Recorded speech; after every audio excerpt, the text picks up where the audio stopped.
GS की 48वीं कक्षा में आप सभी लोगों का स्वागत है।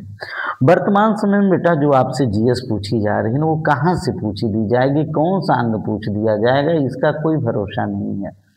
आइए देख लेते हैं, जीएस में हम चलते हैं। एसआरआई क्या है, ये पूछा गया था, आयोग ने पूछा है। एसआरआई क्या है? धान की प्रजाति है। धान की बहुत सी प्रजातियां एसआर से संबंधित हैं। एसआर का फुल फॉर्म होता है system of rice intensification system of rice intensification. SRI का संबंध धान की प्रजाति से है। अब चलते हैं फसल से संबंधित रोग। फसलों में कुछ रोग लगता है जो गांव के लोग जानते होंगे, जो गांव के बच्चे होंगे वो अच्छी तरीके से समझते होंगे। पहला मूंगफली। मूंगफली में रस्ट व गेरुआ रोग लग जाता है। बहुत से लोग कहेंगे सर धान में भी लगता है, लेकिन यहाँ पे मूंगफली में रस्ट व गेरुआ रोग लग जाता है, जिससे मूंगफली का दाना जो है खराब हो जाता है। चना, चना को आप लोग देखे होंगे, चना उसमें भी ढोला पड़ जाता है और चना के जो फली होती है उसमें छेद हो जाता है। जो उसके ऊपर हरा हरा रंग का रहता है, उसके नीचे हरा चना भी रहता है, बाद में वो सूख जाता है, तो फली छेदक भी जो है चना से संबंधित है। और धान से संबंधित बंका रोग है। बंका रोग धान से संबंधित है, याद कर लीजिएगा। अब मक्का में तना छेदक रोग होता है। तो भैया यह फसलों से संबंधित रोग हैं जो आपको याद हो चुका होगा। रस्ट व गेरुआ रोग किस में होता है? मूंगफली में। फली छेदक किस में होता है? चना में। बंका रोग किस में होता है? धान में। तना छेदक किस में होता है? मक्का में। अब यहाँ पे फसल सघनता बड़ा इंपॉर्टेंट है। आपके पास छोटा सा ही खेत है, सबसे पहले आप मक्का बो दीजिए। मक्का जैसे ही कट जाता है आप आलू बो दीजिए, आलू के बाद मूंगफली बो दीजिए। अर्थात 300% फसल सघनता और तीनों फसलें जो है बहुत जबरदस्त और जोरदार होंगी। तो मक्का, आलू, मूंगफली जो है बड़ा इंपॉर्टेंट है। 300% फसल सघनता ये जो है। कंप्यूटर की खोज बड़ा इंपॉर्टेंट। कंप्यूटर की खोज किसने की थी? चार्ल्स बेबेज ने। चार्ल्स बेबेज ने कंप्यूटर की खोज की थी। रेडियो की खोज जो है, रेडियो है भैया, रेडियो, रेडियो नहीं, रेडियो, रेडियो, बच्चे ने गलत लिखा। रेडियो की खोज मार्कोनी ने की थी, मार्कोनी। बैरोमीटर की ई टारी बैरोमीटर की खोज ई टारी सेली ने की थी। और डायनमो की खोज माइकल फैराडे ने की थी। अगर माइकल फैराडे नहीं होते तो आज जनरेटर नहीं बनता। और भैया यांत्रिक ऊर्जा को कैसे विद्युत ऊर्जा में बदला जाता है? ये डायनमो। और बैरोमीटर से वायुदाब मापते हैं, इसकी खोज जो है टारी सेली ने की थी। और रेडियो की खोज मार्कोनी ने। और कंप्यूटर की खोज चार्ल्स बेबेज ने की थी। तो बड़ा इंपॉर्टेंट है, आप जान चुके होंगे। किस रोग का प्रतिजैविक द्वारा निदान नहीं किया जा सकता है? तो भैया प्रतिजैविक पूछा है। प्रतिजैविक का मतलब होता है एंटीबायोटिक। एंटीबायोटिक किसमें दिया जाएगा? भाई जो जीवाणुओं द्वारा रोग होगा, जो बैक्टीरिया से होगा, उसमें एंटीबायोटिक दिया जाएगा। क्षय रोग, क्षय रोग को हम टीबी कहते हैं, क्षय रोग को हम तपेदिक कहते हैं। इसमें यह जो है जीवाणुओं से होता है। टेटनस भी आपके जीवाणुओं से होती है। खसरा जो है आपके जीवाणु से नहीं, विषाणु से होती है, वायरस से होती है। और यहाँ पे जो है खसरा जो है प्रतिजैविक नहीं दिया जा सकता है उसके लिए। हैजा भी जीवाणुओं के द्वारा होता है। बैक्टीरिया या जीवाणु से होने वाले रोग का एक टिक है। पंडित का टिक न्यू है। प से प्लेग, बेटा याद कर लीजिएगा, प से प्लेग, डी से डिप्थीरिया, त से तपेदिक मतलब टीबी, का से काली खांसी, यह भी, टी से टिटनेस, क से कुष्ठ रोग, न्यू से निमोनिया और है से हैजा। तो बड़ा आसान है, एक बार सारे क्वेश्चन फिर से देख लीजिए। एसआरआई का संबंध धान की प्रजाति से है। रस्ट व गेरुआ रोग मूंगफली में, फली छेदक रोग चना में, भंगा रोग धान में, तना छेदक रोग मक्का में। मक्का, आलू, मूंगफली, मक्का के बाद आलू, आलू के बाद मूंगफली हम खेत में बो सकते हैं और 300% फसल सघनता प्राप्त कर सकते हैं। कंप्यूटर की खोज चार्ल्स बेबेज ने, रेडियो की खोज मार्कोनी ने, बैरोमीटर की खोज इटारी सेली ने, डायनमो की खोज माइकल फैराडे ने। बैरोमीटर से हम वायु दाब मापते हैं, डायनमो जो है यांत्रिक ऊर्जा को विद्युत ऊर्जा में बदलता है। किस रोग का प्रतिजैविक द्वारा निदान नहीं किया जा सकता? तो क्षय रोग भैया जीवाणु से होता है तो प्रतिजैविक दिया जा सकता है एंटीबायोटिक। टिटनेस भी जीवाणु से होता है, दिया जा सकता है। हैजा भी जीवाणु से होता है, एंटीबायोटिक दिया जा सकता है। लेकिन खसरा जो है वायरस से होता है और वायरस के लिए कोई जो है दवा नहीं दी जाती है। वायरस का एक जीवन काल होता है, अपने आप जो है समाप्त हो जाता है। बैक्टीरिया से होने वाले या जीवाणु से होने वाले रोग के लिए एक ट्रिक है जो हम लोग जो है बहुत पहले पढ़े थे, किसी भाई ने दिया ही होगा। पंडित का टिक न्यू है।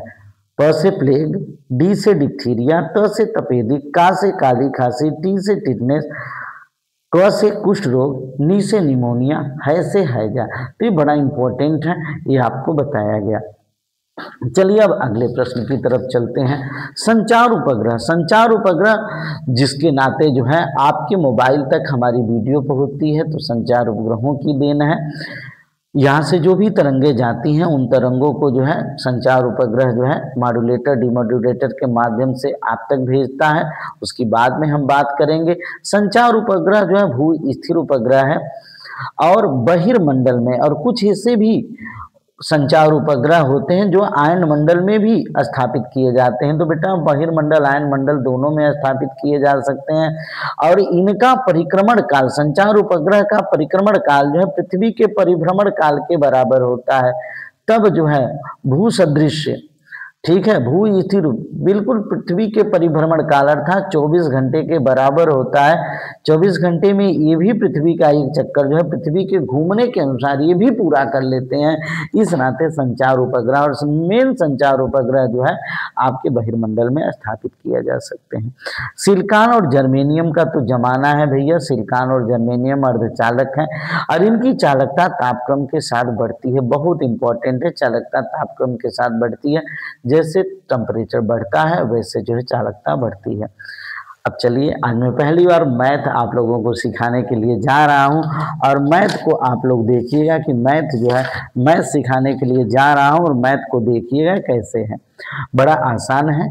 2 कड़ी में 3 सेमी भुजा वाले समखटभुज का क्षेत्रफल। एक समखटभुज है अर्थात 6 भुजाएं हैं और 6 भुजाएं जो है बराबर हैं। 6 भुजाएं क्या हैं? लगभग बराबर हैं, ठीक है। 6 भुजाएं बराबर हैं अर्थात प्रत्येक भुजा जो है कितना है? 2 कड़ी में 3 है। वैसे भुजा को हम कैसे निरूपित करते हैं? ए से, जब बराबर होता है। यहाँ पे भी क्या है? ए से। सारी भुजाएं जो है आपकी ए से है। अब देखिए यहाँ पे जो है समखटभुज, यहाँ पे तो नहीं बेहतर बन पाया, यहाँ पे देख लेते हैं समखटभुज, ठीक है। थोड़ा सा उल्टा बन गया, थोड़ा सा बड़ा बन जाएगा तो नहीं समझ में आ जाएगा। 2 2 4 2 6 और इसका केंद्रक जो है, इसका केंद्रक जो है यहीं जस्ट बीच में होगा और यहाँ पे आपने देखा ये केंद्रक, ये 6 जो है त्रिभुज बनेगा और 6 त्रिभुज जो है आपके क्या रहेंगे? लगभग समबाहु त्रिभुज रहेंगे, बिल्कुल समबाहु त्रिभुज रहेंगे। अगर यहाँ से भी आप देखेंगे, आप कहें नहीं सर इस पे भी बनाइए, तो ये देखिए ये 6 त्रिभुज जो है लगभग समबाहु होंगे, ठीक है। ये 6 त्रिभुज जो है लगभग समबाहु होंगे अर्थात ये 6 त्रिभुज अगर बढ़िया से माप के बनाएंगे तो 6 त्रिभुज की माप अगर ये है तो ये भी ये होगा, ये भी ये होगा, माने सारी भुजाएं ए होगी। तो उस स्थिति में आते हैं यहाँ पे समखटभुज का क्षेत्रफल, बड़ा इंपॉर्टेंट है। समखटभुज का क्षेत्रफल, समखटभुज का क्षेत्रफल कितना त्रिभुज बना भैया? आप कहेंगे इसमें 1 2 3 4 5 6, इसमें भी 1 2 3 4 5 6, तो 6 गुणे और सब त्रिभुज जो है बराबर रहेगा। जब माप के बनाएंगे तो बराबर आएगा। 6 गुणे समबाहु त्रिभुज का क्षेत्रफल, 6 तो समबाहु त्रिभुज न बनेगा तो 6 गुणे समबाहु त्रिभुज का क्षेत्रफल। तो भैया 6 और समबाहु त्रिभुज का क्षेत्रफल आप लोग जानते हैं क्या होता है, करड़ी में 3/4 भुजा वर्ग ए का मान यहाँ पे क्या है भैया 2√3 है, सेंटीमीटर में है।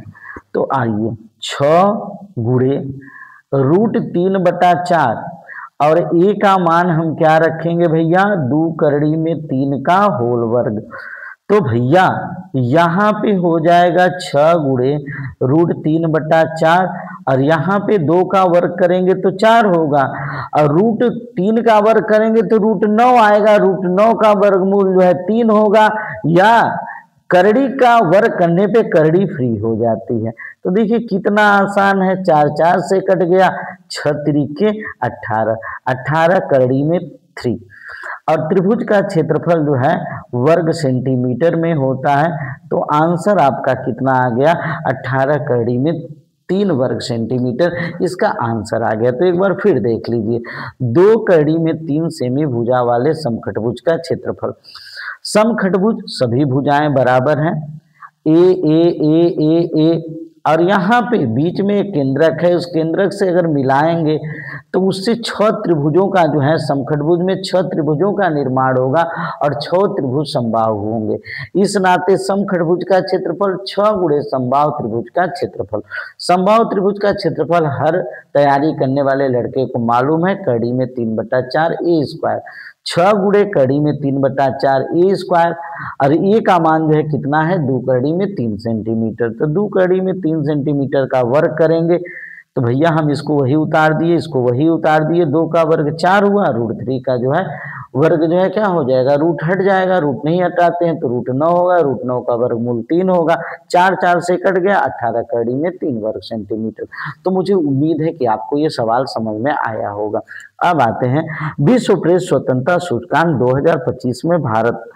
देखिए यहाँ की मीडिया जो बहुत अच्छी नहीं, उस पर हम कोई कमेंट तो नहीं कर सकते हैं, लेकिन विश्व स्वतंत्रता सूचकांक में इसको जो है 151वां स्थान मिला है। 180 देशों में 151वां स्थान, मतलब यहाँ की मीडिया में तमाम कमियां हैं। ठीक है, अब आगे चलते हैं, अगला प्रश्न। किसी गांव में पुरुषों की संख्या 5x + 5y² - 8z है और महिलाओं की संख्या 2x + xy - 2y है। ज्ञात कीजिए कि पुरुषों की संख्या महिलाओं की संख्या से कितनी अधिक है। आपको अभीष्ट संख्या ज्ञात करनी है। आपको क्या ज्ञात करनी है, अभीष्ट संख्या। ठीक है, अभीष्ट संख्या किसकी संख्या अधिक है, पुरुषों की संख्या किसकी संख्या से अधिक है, महिलाओं की संख्या से अधिक है। तो जिसकी संख्या किसकी संख्या अधिक है, आप कहेंगे पुरुषों की संख्या। तो जिसकी संख्या अधिक होती है उसको पहले लिख लेते हैं पुरुषों की संख्या, और जिसकी संख्या कम होती है वो बाद में लिख लेते हैं, हाँ, माइनस महिलाओं की संख्या। पुरुषों की संख्या माइनस महिलाओं की संख्या। पुरुषों की संख्या भैया कितनी दी गई है, आप कहेंगे 5xy प्लस, कोष्टक आपके घर का है आप आराम से लगाइए, -8z। ठीक है, 8z। अब माइनस महिलाओं की संख्या कितनी है, 2x + xy - 2y। अब आइए यहाँ पे अब कोष्टक तोड़ दीजिए, चिन्ह प्लस है, कोई चेंजिंग नहीं होगी। 5xy + 5y² - 8z। ठीक है, जेड को हम ऐसे भी बना देते हैं ताकि जेड 2 की तरह से न लगे। यहाँ पे माइनस है प्लस है, माइनस हो जाएगा, माइनस है प्लस है, माइनस हो जाएगा, माइनस माइनस क्या हो जाएगा, प्लस हो जाएगा। अब सजाती खोजिए, सजाती श्रेणी। 5xy कहीं मिल रहा है, हाँ भैया इसका सजाती मिला, इसका चिन्ह प्लस है, इसका चिन्ह माइनस है। 5 रुपया आपके पास धन है, 1 रुपया जो है किसी को दे दिए या उधार लिए थे, तो कितना बचा, जब दोनों के चिन्ह विपरीत होते हैं घट जाता है, चिन्ह जो है जिसका अधिक रहता है उसको लिख लेते हैं 4xy। अब देखिए 5y², इसका कोई सजाती दिख ही नहीं रहा है तो 5y² हो जाएगा। और उसके बाद इसका जेड का, आप कहेंगे सर इसका भी सजाती नहीं दिख रहा है, -8z। और फिर उसके बाद क्या हो जाएगा, -2x + 2y। यह जो है संख्या, आप कहेंगे सर इसको कैसे लिखेंगे, हम कहेंगे कि इसको ऐसे भी लिख सकते हैं। सबसे पहले जो है x को एक जगह पे लिख दीजिए, 4xy - 2x + 5y²। ठीक है। अब प्लस 2y माइनस 8z, ठीक है। यह भी लिखेंगे तब भी आपका आंसर सही है, ये भी लिखेंगे तब भी आंसर सही है। देखिए कितना आसान क्वेश्चन था। अब चलते हैं अगले प्रश्न की तरफ। वह बड़ी से बड़ी संख्या बताइए जिसमें 49, 59 और 109 से भाग देने पे शेषफल क्रमशः 1, 3, 5 शेष बचे। इसके लिए अभीष्ट संख्या बड़ा इंपॉर्टेंट है, सवाल है। बड़ी से बड़ी जब पूछा जाएगा तो जितना शेष बचे पहले ही घटा देते हैं। 49 माइनस 1 कामा 59 माइनस 59 में भाग दें तो 3 शेष बचे, तो 59 माइनस 3। अब फिर उसके बाद 109 में भाग दें, बड़ी से बड़ी संख्या वही तो हमको ज्ञात करनी है, 5 शेष बचे, तो 109 में से 5 घटा दीजिए। 109 माइनस 5, 49 माइनस 1, 59 माइनस 3, 109 माइनस 5 का मसप बड़ा आसान होता है, ठीक है। महत्तम समापवर्तक 49 में से 1 जाए 48 हो जाएगा, 59 में से 3 जाए 56 हो जाएगा, 109 में से 5 जाए 104 हो जाएगा का मसप। बड़ा इंपॉर्टेंट सवाल है, हाँ मसप। अब आइए 48 व 56 का मसप निकालना है।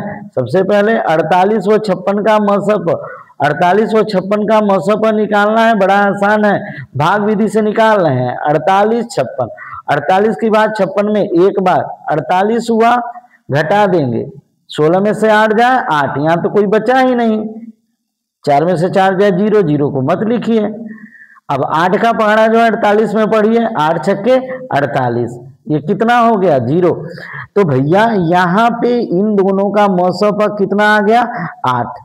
अब चूंकि 3 से मतलब है ना, 48, 56 और 104, 48 और 56 का मसप 8 हुआ। अब किसका मसप निकालेंगे, 8 व 104 का मसप, 8 व 104 का मसप निकाल दीजिए, 8 व 104 का मसप निकाल दीजिए। आप ही बताइए, 104 में जो है 8 की भाग दीजिए, 8 एकम में 8, कितना बचा 2, 4 उतर जाएगा, 8 त्रिके 24, 13/104 होता भी है। मसप क्या हुआ 8 हुआ, मसप 8 हुआ।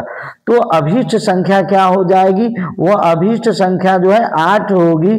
अब 8 के, आप उत्तर की जांच कर लें, 8 की 49 में भाग दीजिए, यहाँ पे देखिए 49 में भाग दीजिए, 8 छक्के 48, एक शेष बचा ना। 8 का 59 में भाग दीजिए, 8 7 56, 3 शेष बचा। 8 का अभीष्ट संख्या आपका 8 आया है, 8 का 109 में भाग दीजिए, 8 एकम में 8, कितना बचा 2 और 9, दोनों 11 मत करिएगा, 2 9 29, 8 त्रिक 24, 5 शेष बचा। तो सवाल पूरा हो गया कि नहीं हो गया, और आपको समझ में आ भी गया होगा। तो अब जो है आज के जीएस के बाद अब आप लोगों की मैथ की भी क्लासेस शुरू हो जाएंगी। इस प्रकार इस चैनल से पूरा आपको ज्ञान मिलेगा, और आप जो है केजी टू पीजी क्या, आप जो छोटे एग्जाम से आईएएस एग्जाम तक पहुंच सकते हैं, लेकिन धैर्य के साथ आपको चैनल को सब्सक्राइब करके देखना होगा। Thanks for watching this video.